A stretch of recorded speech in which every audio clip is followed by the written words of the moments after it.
नमस्कार, आदाब, जय भीम, सत श्री अकाल। मैं हूँ माजिद सिद्दीकी और आप देख रहे हैं फोकस हिंदुस्तान न्यूज़ चैनल। आज की ख़ास खबरें सब्सक्राइब करें, लाइक करें, शेयर करें। फिर आऊँगा एक ताज़ा खबर को लेकर माजिद सिद्दीकी।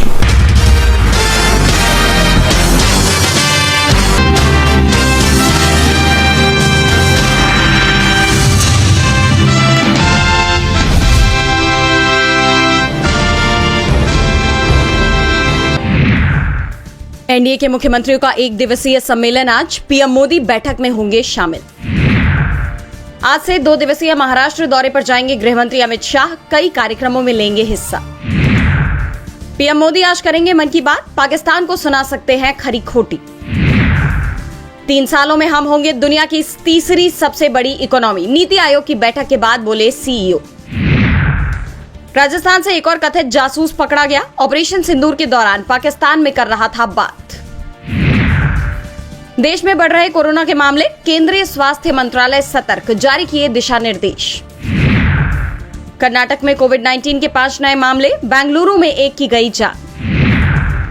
हिमाचल पुलिस में घमासान, शिमला एसपी ने चीफ सेक्रेटरी और डीजीपी पर लगाए गंभीर आरोप। आंधी बारिश का कहर, दिल्ली मुंबई के कई इलाकों में जलभराव, यूपी में तेज बारिश जारी। दिल्ली ने पंजाब को 6 विकेट से हराया, समीर रिजवी की तूफानी 50, करुण नायर भी चमके। अमेरिका में WTC पर हमले के मेमोरियल के बाहर शशि थरूर ने पाकिस्तान को सुनाई खरी खरी, कहा जो अमेरिका ने झेला वो हम भी झेल रहे। गजा में इजरायल के हमले तेज, हमास के कई ठिकाने ध्वस्त, पिछले 24 घंटों में 79 फलस्तीनियों की गई जान। यूएन में भारत ने खोली पाकिस्तान की पोल, आतंकी हमलों में 20,000 भारतीयों ने गंवाई जान। अफगानिस्तान में महसूस हुए भूकंप के झटके, लोगों में फैली दहशत। अब अमेरिका छोड़ हांगकांग जाएंगे विदेशी छात्र, ट्रंप को मिलने वाला है डबल झटका। IGI एयरपोर्ट पर कल रात आए तूफान के कारण 100 से ज्यादा उड़ानें प्रभावित, 25 डाइवर्ट की गई। पहलगाम हादसे से फिल्म पर्यटन को लगा गहरा धक्का, हालात सुधरने में अभी लगेगा समय। शादी के बंधन में बंधेंगे जेफ बेजोस और लॉरेन साचेज, फंक्शन में हर मेहमान पर खर्च होगा 42 लाख रुपए। एक बार फिर पर्यटकों की पहली पसंद बना ताजमहल, फतेहपुर सीकरी फिसड्डी। बिहार के लोगों के लिए नई सुविधा, प्रदेश की सभी विधानसभा क्षेत्रों में होगी ई-लाइब्रेरी की सुविधा।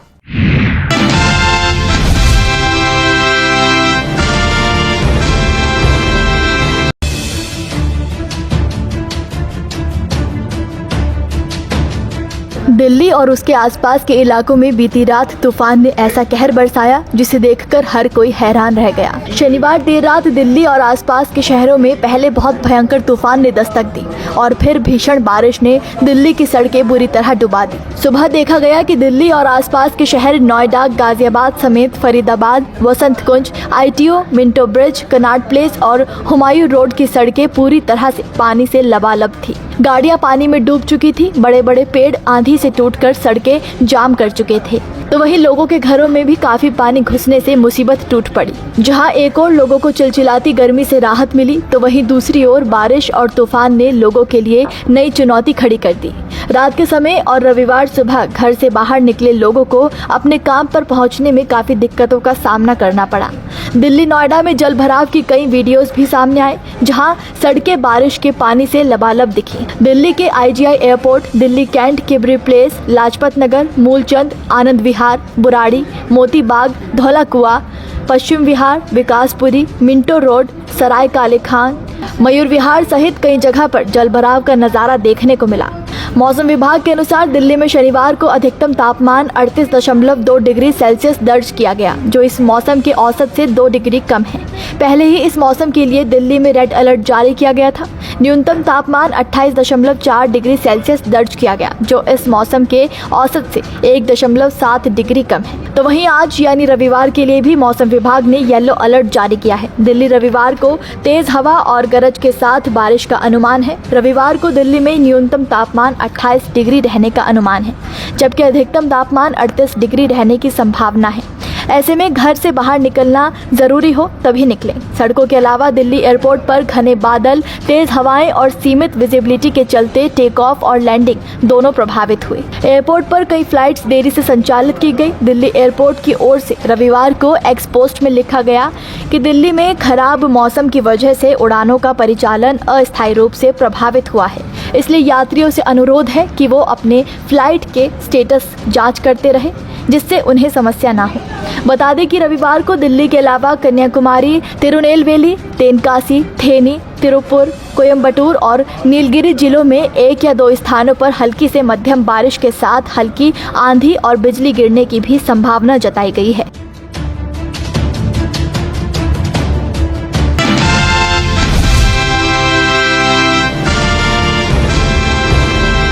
राजधानी दिल्ली में स्थित भारत मंडपम में बीते शनिवार नीति आयोग की एक अहम बैठक आयोजित की गई।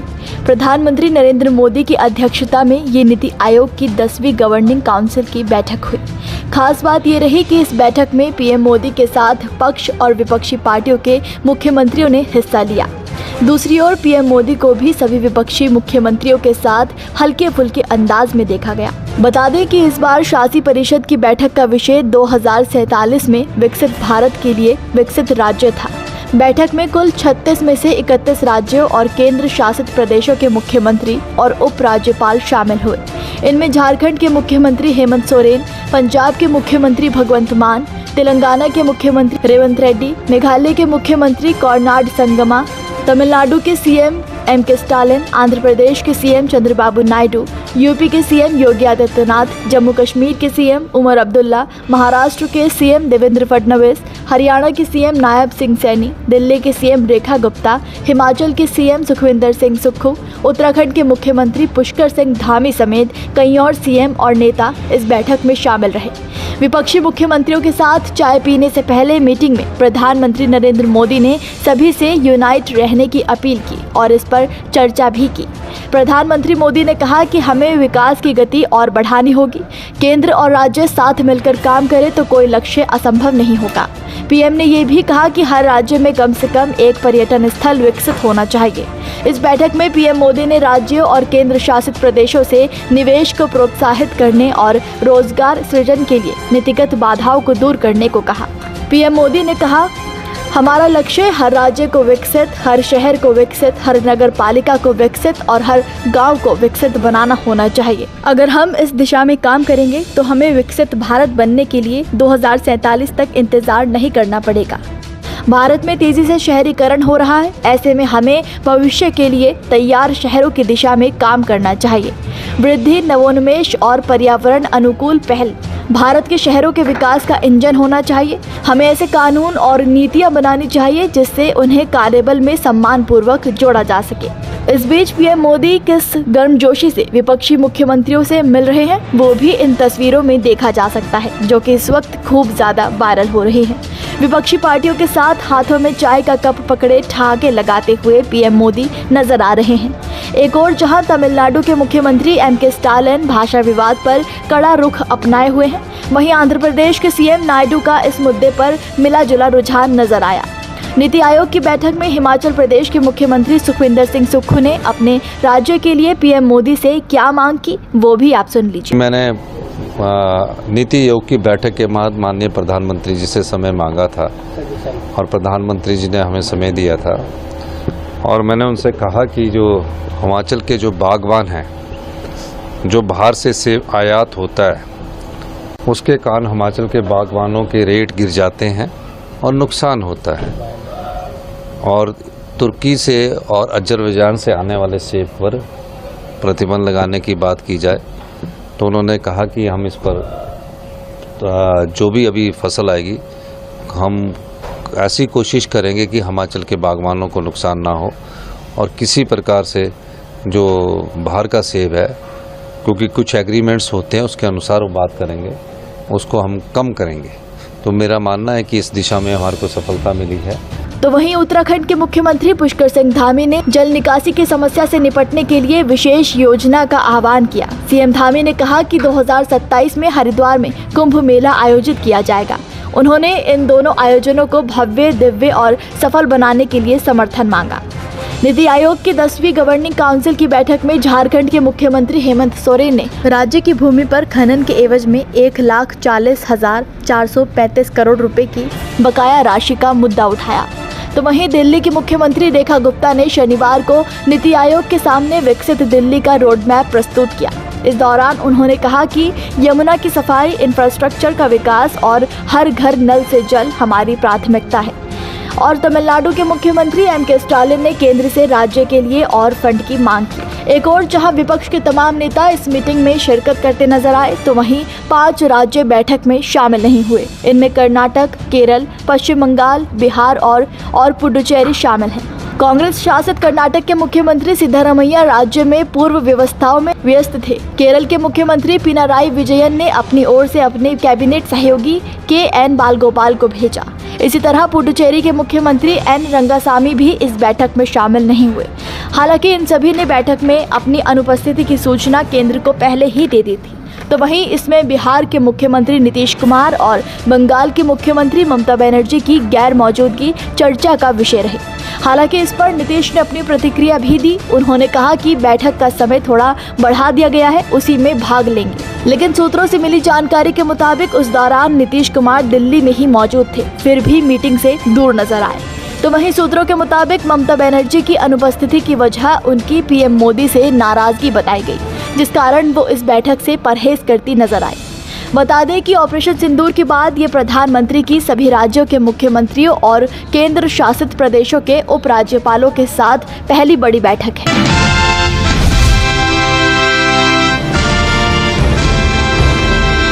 भारतीय रिजर्व बैंक ने मोदी सरकार का खजाना भर दिया है। आरबीआई ने इस साल सरकार को 2.69 लाख करोड़ रुपए का लाभांश देने की घोषणा की है। ये रकम उस $1 बिलियन के कर्ज से 30 गुना ज्यादा है, जिसके लिए पाकिस्तान IMF के सामने गिड़गिड़ा रहा था। आरबीआई की कमाई को लेकर जानकारों का कहना है कि आरबीआई ने अभी तक इस रकम का ब्यौरा जारी नहीं किया है, लेकिन आरबीआई की इनकम विदेशी मुद्रा लेन देन, डॉलर की बिक्री और इंटरनेशनल मार्केट में ब्याज दरों की बढ़ोतरी की वजह से हुई होगी। तो चलिए अब आपको बताते हैं कि कैसे आरबीआई को यह प्रॉफिट हुआ है। आपको बता दें कि इस साल रुपयों की कीमत में उतार चढ़ाव को कंट्रोल करने के लिए आरबीआई ने बड़े पैमाने पर डॉलर की खरीद फरोख्त की। फाइनेंशियल ईयर 2024 में डॉलर की बिक्री $153 बिलियन थी, जो 2025 में दोगुनी से ज्यादा बढ़कर $399 बिलियन तक हो गई। जनवरी 2025 में ट्रंप की नीतियों की वजह से डॉलर की वैल्यू गिर गई, जिससे आरबीआई ने खरीद बढ़ा दी। मार्च अप्रैल में डॉलर की वैल्यू बढ़ने के बाद इसे बेच दिया। आरबीआई ने विदेशी मुद्रा भंडार को अमेरिकी ट्रेजरी बॉन्ड्स और अन्य सिक्योरिटीज में इन्वेस्ट किया।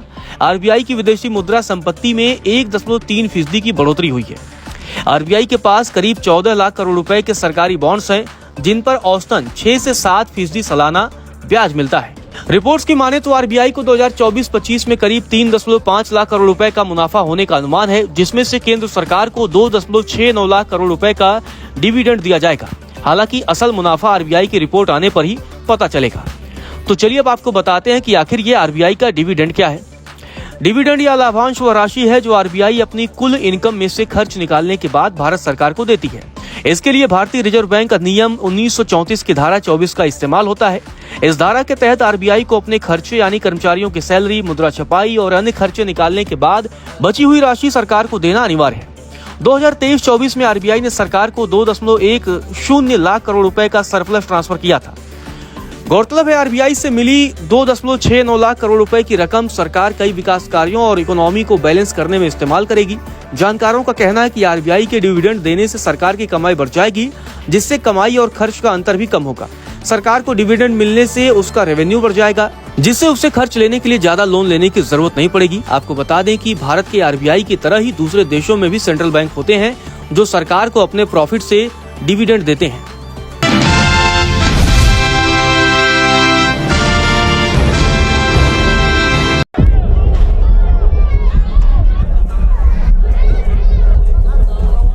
जब बेकाबू होती है तो इंसानियत दम तोड़ देती है, और गाजा में यही हो रहा है। यहाँ बमों से पहले भूख जान ले रही है। कभी राहत की उम्मीद लेकर आने वाले ये ट्रक आज मौत के मैदान में बदल चुके हैं। जैसे ही ट्रक पहुंचे, भूख से बेहाल भीड़ ने उन्हें घेर लिया और पल भर में राशन, पानी और दवाइयों से लदा सामान लूट लिया गया। गाजा में हालात अब इतने नाजुक हो गए हैं कि बच्चों के पास रोटी नहीं, माओं के पास आंसू नहीं और बड़ों के पास कोई उम्मीद नहीं बची। संयुक्त राष्ट्र के महासचिव एंटोनियो गुटेरेस ने कहा है कि ये समय गाजा के लिए सबसे बुरा है। उन्होंने इजराइल से गुजारिश की है कि कम से कम राहत सामग्री के ट्रकों को रोका न जाए, लेकिन जमीन पर हालात कुछ और ही बयां कर रहे हैं। बीते शुक्रवार को इजरायली हमलों में कम से कम 71 लोग मारे गए और गिनती वहीं नहीं रुकी। दर्जनों घायल, कई लापता और ट्रकों की राह देखती आंखें अब पत्थर हो चली हैं। गाजा की गलियों में सिर्फ मलबा नहीं पड़ा, वहां उम्मीद की कब्रें भी खुद चुकी हैं, जहां माँ बाप अपनी भूख से नहीं, अपनी बेबसी से टूट चुके हैं। इजरायली वायुसेना ने दावा किया है कि उन्होंने आतंकवादियों के 75 से ज्यादा ठिकानों को नेस्तनाबूद कर दिया है, लेकिन जब अस्पताल, स्कूल और रिफ्यूजी कैंप भी मलबे में बदल जाए तो सवाल उठता है कि असली निशाना क्या होगा। गाजा की ये लड़ाई अब सिर्फ सरहदों की नहीं रही, ये जिंदगी और जरूरतों की लड़ाई बन चुकी है। और जब जरूरत रोटी और पानी की हो तो हथियारों से नहीं, इंसानियत से जवाब देना चाहिए।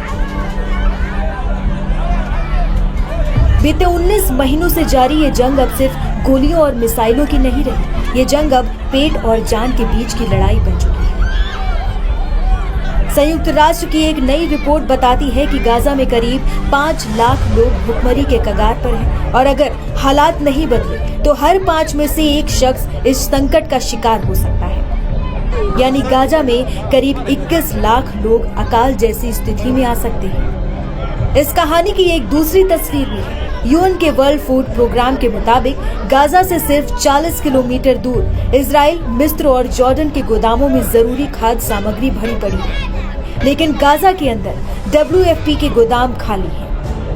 यहाँ ज्यादातर बेकरियां और दान से चलने वाले किचन बंद हो चुके हैं। यूएन के वर्ल्ड फूड प्रोग्राम के डायरेक्टर एंटोनी रेनॉल्ड के मुताबिक हम पहले 10 लाख लोगों को खाना देते थे, अब मुश्किल से 2 लाख तक पहुँच पा रहे हैं। हालात को देखते हुए यूएन और यूरोपीय देशों ने इजराइल से गाजा पट्टी में भुखमरी और अकाल की स्थितियों से निपटने के लिए गाजा को खाना पहुंचाने पर लगी रोक को जल्द खत्म करने की मांग की है। खैर, इन मांगों को पूरी तरह नजरअंदाज करते हुए इजराइल के प्रधानमंत्री बेंजामिन नेतन्याहू ने 13 मई को दिए एक बयान में कहा कि वो हमास को खत्म करने के लिए ये जंग जारी रखेंगे।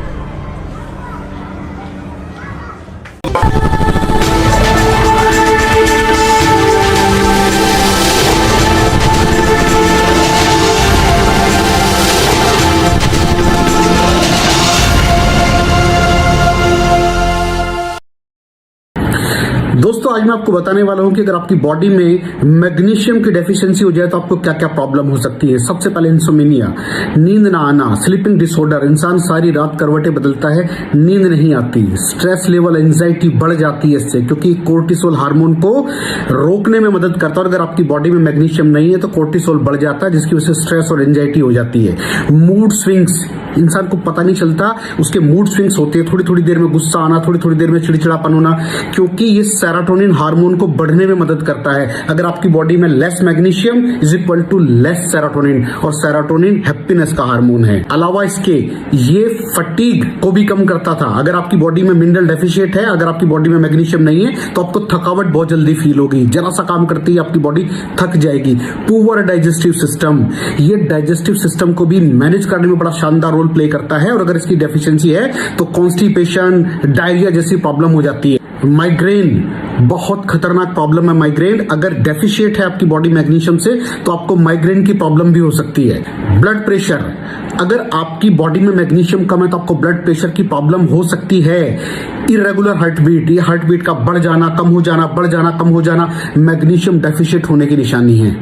ऑस्टियोपोरोसिस, बोन हेल्थ वीक हो जाती है, क्योंकि आपकी बॉडी का 60% जो मैग्नीशियम है वो आपकी बोन्स के अंदर होता है। अगर आप बाहर से मैग्नीशियम नहीं ले रहे हैं तो आपकी बॉडी जो है वो हड्डियों में से लेना शुरू कर देती है, जिसकी वजह से ऑस्टियोपोरोसिस की प्रॉब्लम भी हो सकती है, आपकी हड्डियां कमजोर हो जाती हैं। और मसल क्रैम्पिंग, मसल क्रैम्प, नस पे नस का चढ़ जाना, मसल्स पे अकड़ जाना, बिल्कुल चलना मुश्किल हो जाता है। तो मसल क्रैम्पिंग भी तभी होती है जब आपकी बॉडी में मैग्नीशियम की डेफिशिएंसी हो। और दोस्त, हमारे यहाँ 90% से ज्यादा लोग मैग्नीशियम डेफिशिएंसी के शिकार हैं। कहां से मिलेगा मैग्नीशियम, कितनी मात्रा में लें, किस क्वालिटी का लें? तो उसका जवाब है वेस्टीज प्राइम CMD। इसके अंदर आपको भरपूर मात्रा में मैग्नीशियम मिलेगा, आपकी सारी प्रॉब्लम सोल्व हो जाएगी। Thank you so much. दर्शकों, देख लिया आपने हमारे वीडियो को। हमें खुशी होगी कि आपने हमारे न्यूज़ को लाइक किया और दूसरों को शेयर किया।